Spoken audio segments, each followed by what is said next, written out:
tenemos al padre Ángel García Rodríguez, popularmente conocido como Padre Ángel. Nació en La Rebollada, Asturias, en el norte de España. Se ordenó como sacerdote a los 24 años y fundó, junto a Ángel Silva, la Cruz de los Ángeles hace 60 años, una organización dedicada esencialmente a la protección de niñas y niños en situación de vulnerabilidad. Esta organización más tarde se convertiría en lo que hoy conocemos como Asociación Mensajeros de la Paz. Fue galardonado con el Premio Príncipe de Asturias de la Concordia en 1994, entre otros premios y reconocimientos.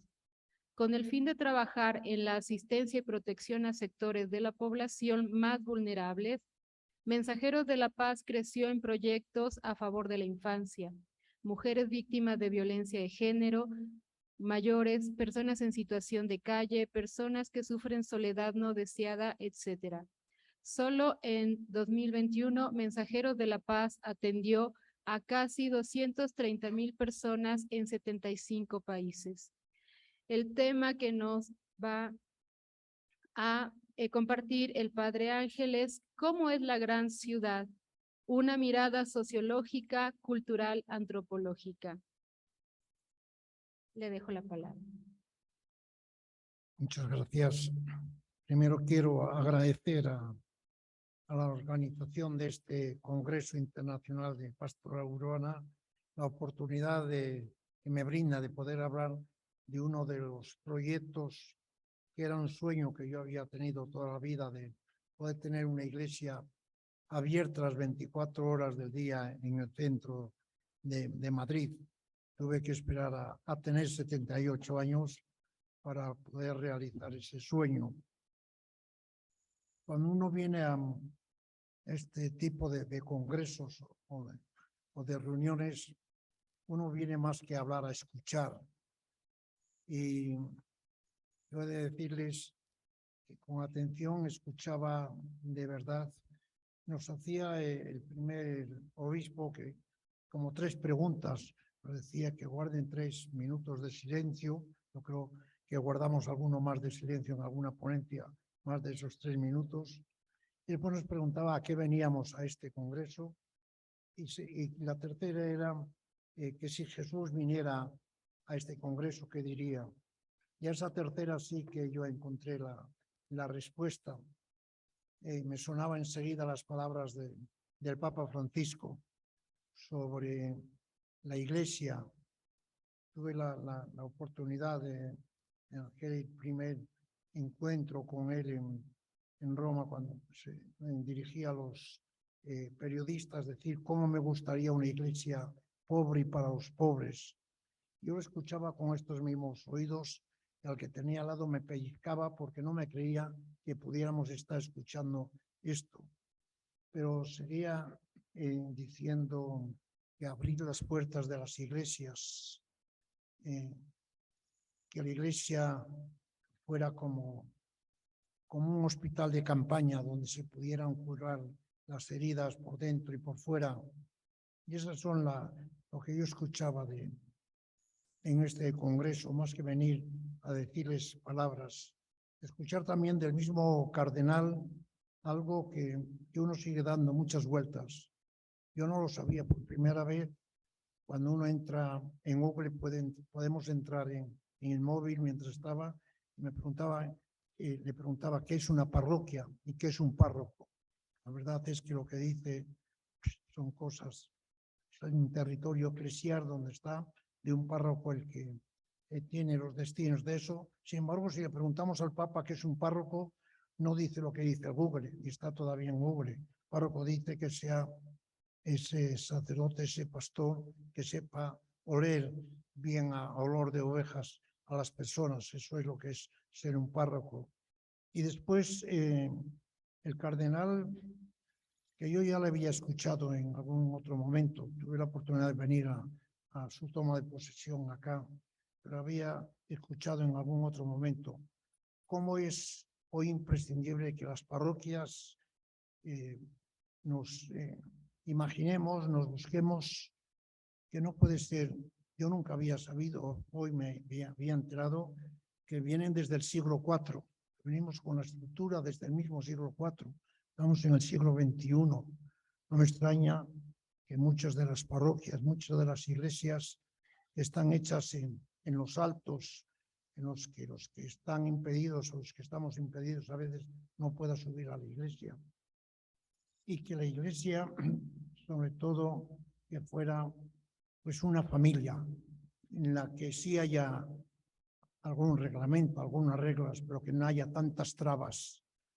Ponemos demasiadas trabas en esta iglesia nuestra, trabas para bautizar, trabas para comulgar, trabas para acercar a las personas a la iglesia. Es verdad que debemos poner algunos reglamentos, pero a veces hay tantas trabas que las personas se alejan de nuestras iglesias. Y sobre todo, algo muy importante que yo creo que de este congreso podía salir si nos hacen una encuesta, necesitamos iglesias personales. No puede ser, él lo decía, hay empresas en donde los trabajadores, los operarios, a veces 200, 500, 1000, están en ese edificio y están las 24 horas o las 18 horas o las 8 horas. No tienen tiempo a ir a esa iglesia o a ese edificio que está cada uno en otro sitio distinto. ¿Cómo debe estar la iglesia o la parroquia dentro de la misma empresa? Esas torres que hoy se fabrican y que hacen de cientos, casi de miles de personas, a veces es una parroquia entera. Las personas de esa torre, no esperen ustedes que vayan a la iglesia de una calle o de un pueblo distinto, porque a veces no tienen tiempo. Y sobre todo, lo que hemos comprobado, nosotros no somos propietarios de los feligreses. Ya en esta sociedad nuestra, además de la democracia, empieza a haber libertad para algunas cosas más. Libertad, por ejemplo, para escoger médico, para escoger colegio o una guardería donde puedan ir nuestros niños. Sin embargo, en la mayor parte de las parroquias, muchas veces quien nace se tiene que bautizar necesariamente allí. Se tiene que hacer la primera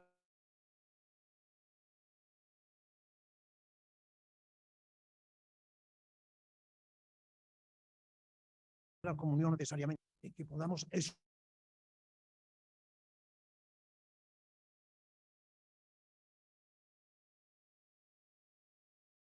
escoger.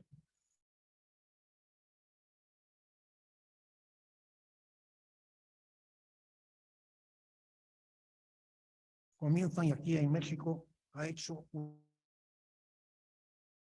iglesia dentro del estado de Asturias, ha comprado, es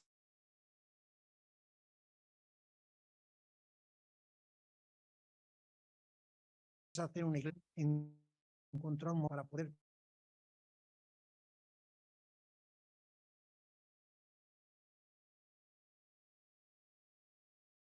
cumplir lo que ha aprendido.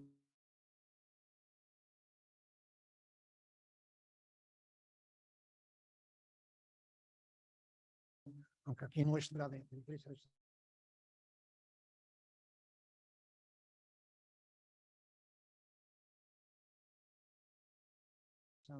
y la iglesia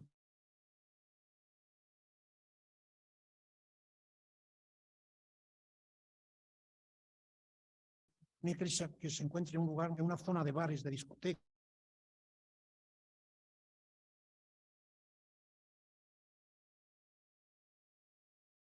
de cafeterías, por ahí.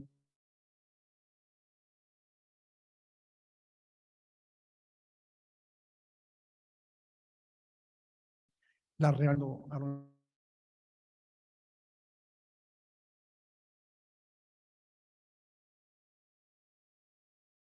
metropolitanos y la mayor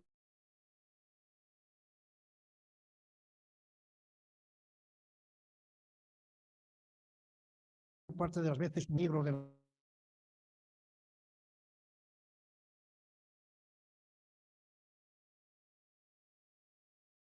la delincuencia están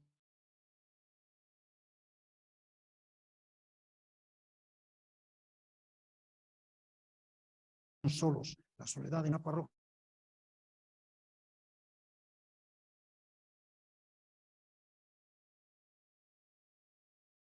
siempre la de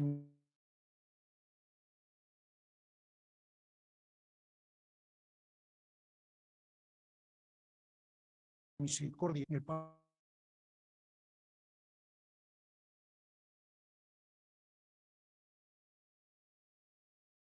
Papa Francisquita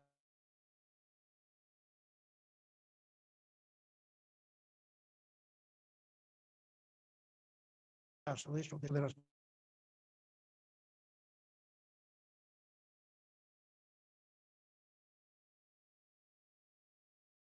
personas, por todo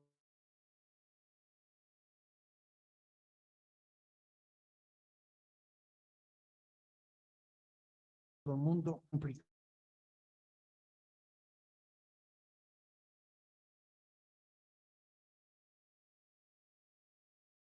En las iglesias,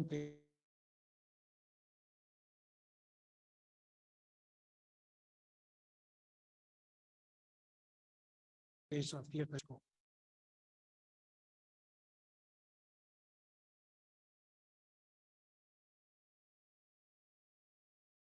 si no te vida dentro de nuestros templos. Papa Francisco nos regaló aquella primera exhortación apostólica que se titulaba Evangelii Gaudium, alegría del Evangelio, y nos decía en el número 49, salgamos a ofrecer a todos la vida de Jesucristo. Prefiero una iglesia accidentada, herida y manchada por salir a la calle antes que una iglesia enferma por el encierro y la comodidad de aferrarse a las propias seguridades. No quiero una iglesia preocupada por ser el centro y que termine clausurada en una maraña de obsesiones y procedimientos. Esto lo dice el Papa Francisco, no lo dice un cura ni lo dice nadie. Esta exhortación, que es el texto programático del Papa Francisco, debía ser el texto pastoral de la urbana y iglesias abiertas, sobre todo con el centro en los que más nos necesitan. En la iglesia de San Antón, un proyecto integral de pastoral urbana en el corazón de Madrid. Antes de venir aquí y poder compartir estos días con ustedes, me pidieron que grabase un vídeo en el que exprese lo que es para mí es una pastoral urbana. Para mí, la pastoral urbana es llegar al corazón frío de los ciudadanos a través del amor. Es el compromiso de no dejar las ciudades solas y, sobre todo, que no haya personas invisibles. Que todas las personas tengan nombre y apellidos y se sepan que hay un sitio abierto de una manera especial para escuchar cuando se necesite, para cuando necesiten poder tomar un vaso de agua o un café. Cuando nos dieron gestionar la iglesia de San Antón, teníamos muy claro que debía ser un hospital de campaña, un hogar de acogida, esa iglesia de salida, ir a los marginados del mundo. Y eso es lo que hicimos. En este caso, los márgenes del mundo pueden estar en el centro de una gran ciudad. Al día de hoy, San Antón pretende ser una iglesia que se sitúa en el corazón de una gran ciudad como es Madrid y lo hace más cálido y más humano y más cercano. San Antón es una iglesia muy diferente a muchas otras en Madrid, pero es la misma iglesia, la iglesia de Jesús, la iglesia de todos. No es una iglesia distinta y que quiere estar en la consonancia actual de la pastoral del Papa Francisco. Por eso yo ruego ahora, si es posible, que nos pongan un vídeo de la iglesia que dirá mucho más que todas las palabras que tenga yo escritas aquí.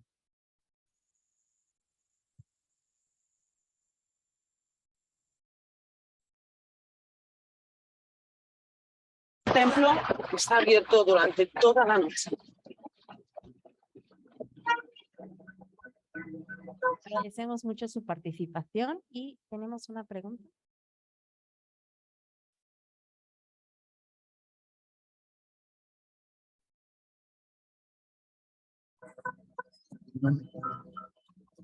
Con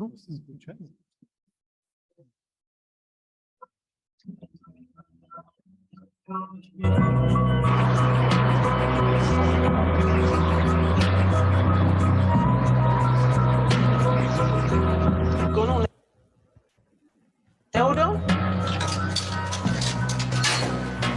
podemos conseguir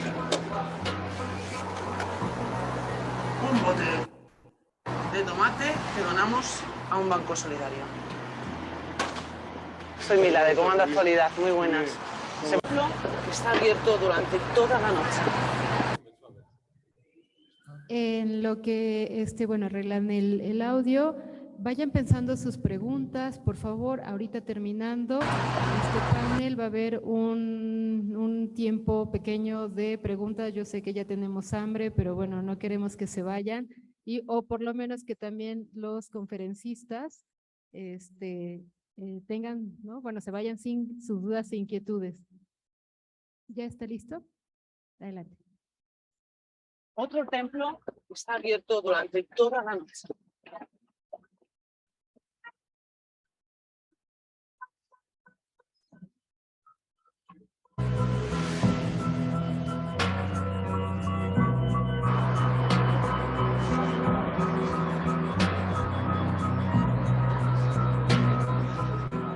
Con un euro podemos conseguir un bote de tomate que donamos a un banco solidario. Soy Mila, de Comando Actualidad. Muy buenas. ¿Se puede pasar? Esto está abierto 24 horas. ¿Es realmente tan necesario una iglesia 24 horas abierta? Debe ser así, porque esta es una casa de adoración y de acogida. Exacto. ¿Quieres un cafecito? ¿Se puede tomar café? Por supuesto. ¿Veis desayunos? Tenemos el desayuno y tenemos todo el día el café solidario, que se reparten galletas, dons, lo que la gente inclusive nos trae todos los bocadillos que se han repartido. Hay mucha gente solidaria que trabaja y viene aquí, voluntarios que trabajan todo el día. En esta iglesia no se pide apagar el móvil. De hecho, enchufe para cargar los móviles. Aquí está enchufado, me están acogiendo. Familiares, me han dicho, aquí trabajo. Aquí trabajan, Sí, aquí se dedican. soy abogado. Abogado. Y viene a una iglesia. Sí, aquí llevo 2 meses que me está tratando este tema. ¿Has venido mucho tiempo aquí? Pues llevo desde 3 semanas. 3 semanas. Sí. ¿Por qué motivo? Pues porque, mira, las cosas acaban así. ¿Qué te dedicabas? Pues yo era pintor. Pintaba fachadas, pintaba casas, interiores. Entonces, para ti es súper importante que una iglesia esté abierta 24 horas. Claro, 4 horas y que dé dar servicios para todo el mundo. Siempre la gente necesita pues, venir aquí, si no por café, si no don unas magdalenas y también el cura, a veces hablamos con él y tal. ¿Y rezas? Yo con él sí, Que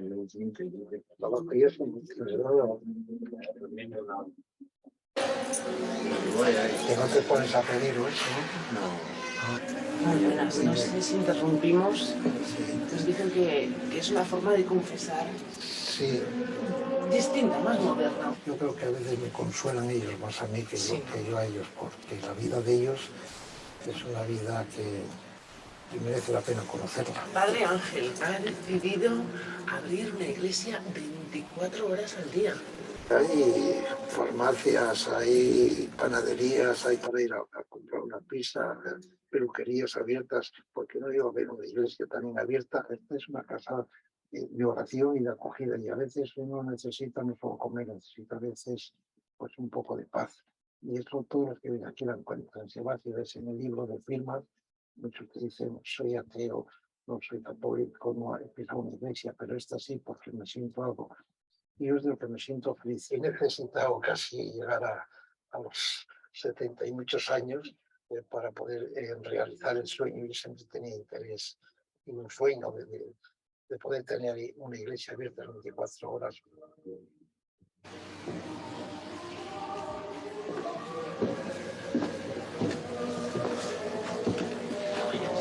Pues he visto entrar curiosidad. Bien, ¿no son de por aquí? No, sevillano. Sevillanos. Ya habéis visto que está abierto esto 24 horas. Sí, vengo siempre que vengo a Madrid porque me gusta el ambiente que hay. La unión me parece muy bien porque hay personas que no tienen dónde dormir y están aquí. Y están picadas del frío y de todo. ¿Quieres que te enseñe un perro que tengo aquí? Muy bonito. ¿Qué pasa? Mira, mira qué traes. Mira. Mira. Hola. ¿Le das un juguete para él? Le damos un juguete a Pelayo. Aquí le veo. ¿Cómo está? Encantada. Yo soy Mila, de Televisión Española. ¿Qué más actualidad? ¿Qué te ha pasado con esto? Dile. Estaba ahí en la puerta y ya llega una chica de unos 22 años, Sí. 25, ¿no? Para la bolsa y dice, mira, aquí traigo 15 o 20 bocatas. ¿No han venido? Lo he cogido y lo he repartido. Muy bien. ¿Y aquí ¿De viene aquí mucho, estamos? Francisco? Pues de vez en cuando. Estaba en otro sitio, pero ya me conoce. Y viene a tomarse ese café solidario. Sí. Esto es una de las novedades. Café solidario, cepillo abierto, el wifi. Aquí ladrones no hay, ¿no? No, probablemente en la carista.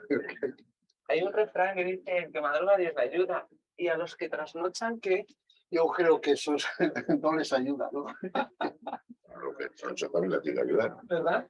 No se va a quedar a medias, ¿no?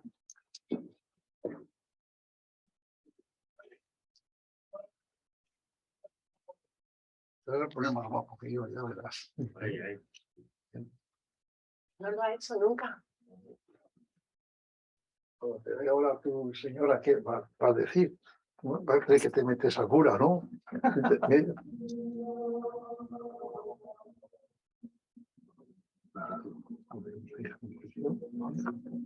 el nombre del Padre, del Hijo y del Espíritu Santo. Amén. Pidamos perdón al Señor por nuestros pecados. Yo confieso ante Dios Todopoderoso y ante vosotros, hermanos, que he pecado mucho en pensamiento, palabra, obra y visto.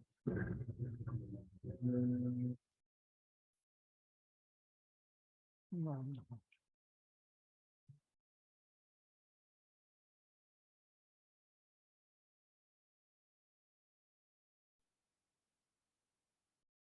No, nada más. Muchas gracias y que de este congreso saquemos una iglesia más viva, como dice el Papa Francisco.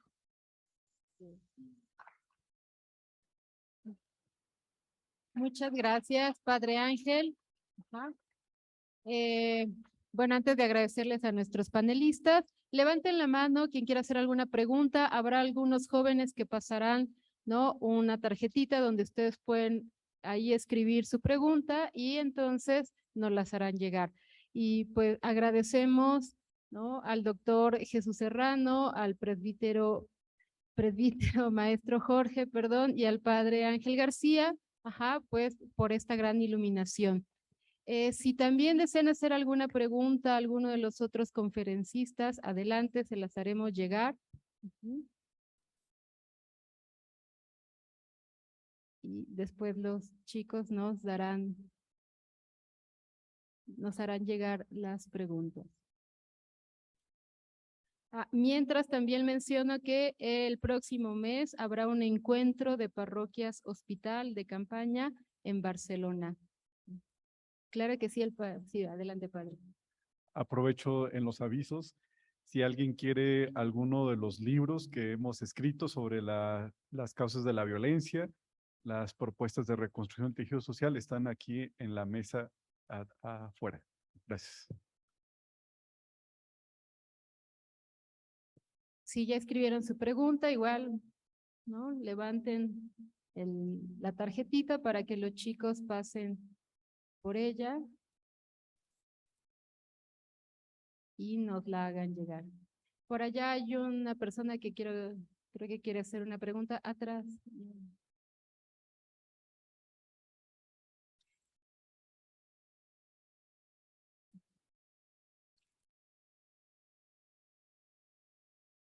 También los que están siguiéndonos por las redes sociales pueden hacernos llegar sus preguntas.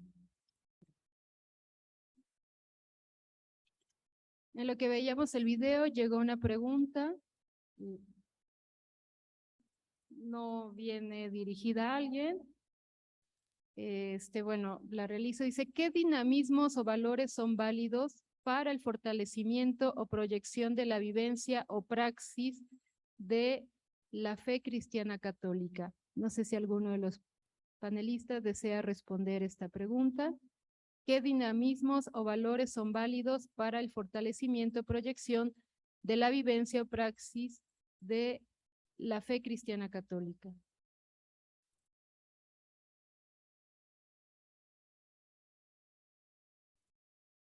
A mí que me hagan mejor preguntas más fáciles, contestarlos todo vosotros. A las difíciles le contestáis.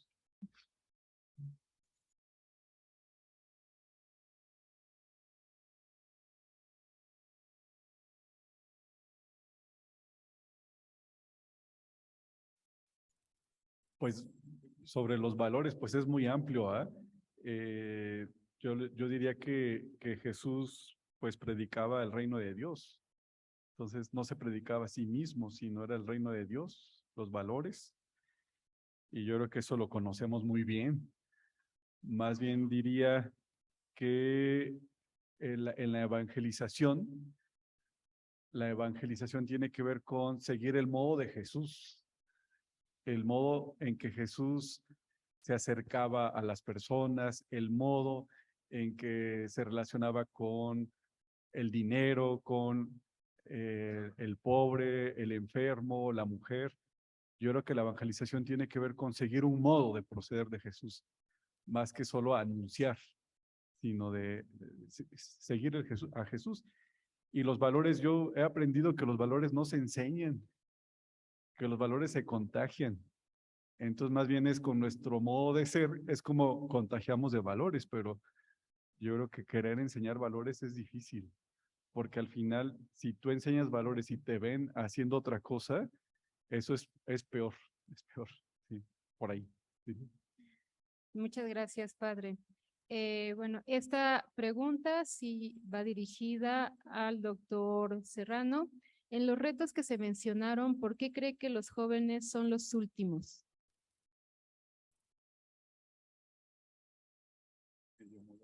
Sí, bueno, dentro de las respuestas que se dieron, y creo que no lo mencioné, se buscó consultar expertos que fueran o académicos en teología, en pastoral urbana, o pastores con responsabilidad en áreas pastorales, digamos, significativas.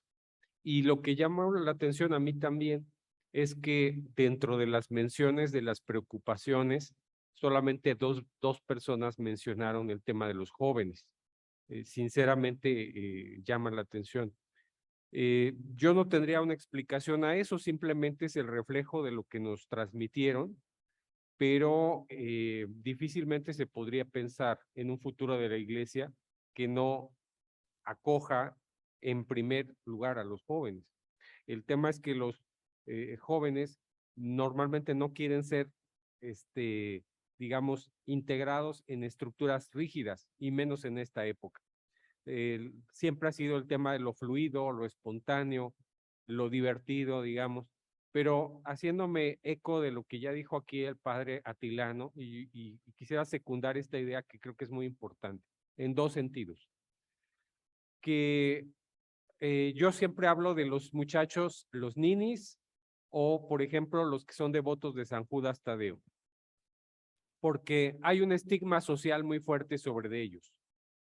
Y quisiéramos que tuvieran una perfecta integración en la sociedad laboral, educativa, etcétera, pero en realidad, ¿quién se solidariza y trabaja con ellos? ¿No? ¿Quién los acompaña? ¿Quién les tiende la mano? Y el padre Atilano dijo, estamos en una estructura que limita mucho las oportunidades, tanto en lo laboral como en lo educativo. Y lo educativo en un sentido amplio, no solo la escuela, sino en un sentido mucho más amplio. Entonces, no es extraño que ese vacío termine siendo ocupado por otras opciones que probablemente no sean tan aconsejables. Resumo en una palabra, hay que caminar junto con los jóvenes. Gracias. Bueno, quiero, ¿no?, abrir esta pregunta a los tres panelistas. Son dos, la voy a hacer en una. ¿Cuál debe ser la actitud de una parroquia ante la diversidad sexual o también ante las ideologías de género? Ejemplo, el feminismo. Bueno, a esta me atrevo yo a contestar. Yo creo que la Iglesia debe estar abierta a todos, a unos y a otros. No podemos estar discriminando y pidiendo el carné de identidad o el carné político de quién viene o quién no viene. Y yo creo que ahí todavía nos quedan muchos pasos a que hacer, ¿no? Todavía hay demasiadas prohibiciones de personas a las que uno te pueden llegar incluso a prohibir de que no las puedas bendecir o que no las puedas perdonar. Es decir, este Papa Francisco ha llegado a abrir ya la mano a veces incluso a pecados o a sanciones graves que nada más que podían hacer el Papa o los obispos o con licencia de ellos. No, la Iglesia tiene que ser madre, es decir, a uno le da mucha pena cuando a veces se acercan a alguien a decir, quiero bautizar a mi hijo, pero como soy hija de soltera, como no estoy casada por la Iglesia, como no tengo eso, el párroco de mi lugar me impide hacer tal cosa. Y como somos propietarios de los cuerpos y de las almas, esa pobre mujer que quiere bautizar a su hija, aunque ella no esté bautizada, no se la bautiza a nadie porque no existe esa posibilidad. No, en eso creo que tenemos que ir avanzando, ¿no? Por eso, a esa pregunta sí me atrevo a contestar. Muchas gracias, Padre Ángel. No tenemos tiempo para responder todas las preguntas, pero de todas maneras, yo las estoy separando para entregárselas, ¿no? Según la temática. Y bueno, se pueden acercar después a ellos. Solamente haremos una pregunta más, ¿no? Pues son dos, pero la relaciono. ¿Cómo romper o reconducir el individualismo que vivimos todos, no solamente los feligreses, creo, y al mismo tiempo, cómo renovar, motivar la renovación de las parroquias cuando se requiere una renovación profunda de la formación de los presbíteros y hay pocas experiencias urbanas de esto?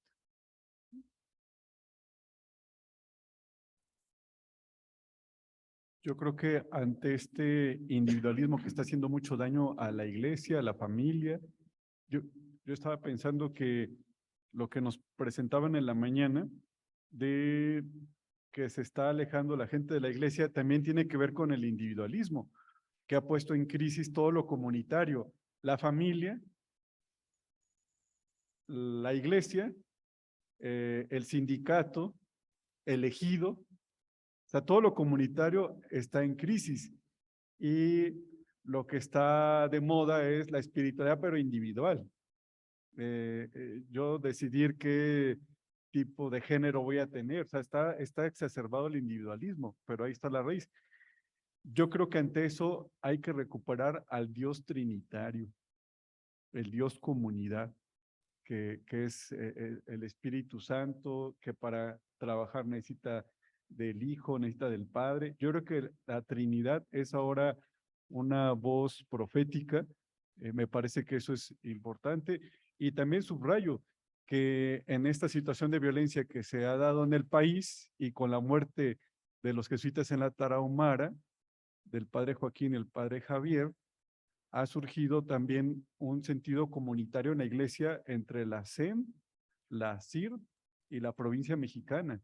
Se conformó un núcleo que yo creo que hoy el profetismo es más comunitario y ahí se definió una ruta de construcción de paz con los conversatorios por la paz, los foros sobre justicia y seguridad y el encuentro nacional por la justicia y la paz, que será en julio del próximo año. Entonces, también es un testimonio de comunidad. Yo creo que hoy necesitamos esos testimonios que animen a la vida de comunidad en las parroquias.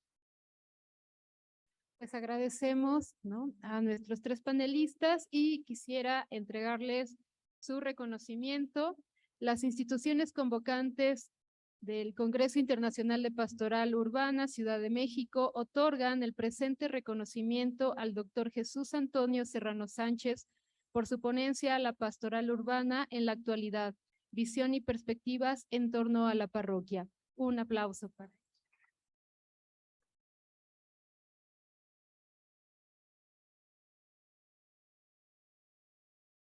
De igual manera, otorgamos el reconocimiento al presbítero maestro Jorge Atilano González Candia, sacerdote jesuita, por su ponencia La violencia en la urbe y en la vida de las parroquias.